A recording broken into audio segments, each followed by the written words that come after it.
सरकार कोणताही कायदा बनवू शकते, पण जर तो तुमच्या मूलभूत अधिकारांवर गदा आणत असेल तर तो कायदा थेट रद्द होतो. हे सामर्थ्य देतं भारतीय संविधानातील कलम 13. भारतीय संविधानातील कलम 13 हे आपल्या मूलभूत अधिकारांचे रक्षक मानले जाते. हे कलम सांगते की संविधान लागू होण्यापूर्वीचे जे कायदे जर मूलभूत अधिकारांच्या विरोधात असतील तर ते तेवढ्याच भागापुरते अवैध ठरतात. इंडियन कानून आणि संविधान लागू झाल्यानंतर सरकार असा कोणताही कायदा करू शकत नाही जो तुमचे मूलभूत अधिकार कमी करेल किंवा काढून घेईल. असा कायदा आपोआप शून्य होतो. कलम 13 चे उल्लंघन.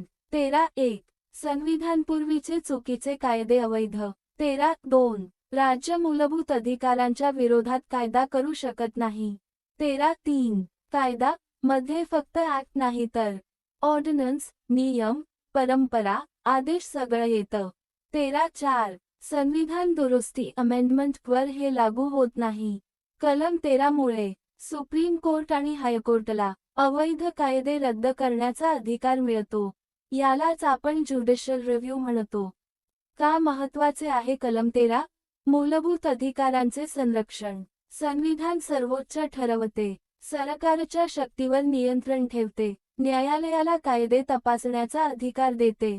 समजा सरकारने असा कायदा केला जो स्वातंत्र्याचा अधिकार काढून घेतो, तर कोर्ट म्हणेल हा कायदा अवैध. कलम 13 म्हणजे आपल्या अधिकारांचा सुरक्षा कवच आहे. संविधान सर्वात वर आहे आणि नागरिकांचे अधिकार कोणत्याही कायद्यापेक्षा मोठे आहेत. अशा सोप्या भाषेत संविधान शिकायचं असेल तर चॅनल सबस्क्राईब करा आणि व्हिडिओ शेअर करा.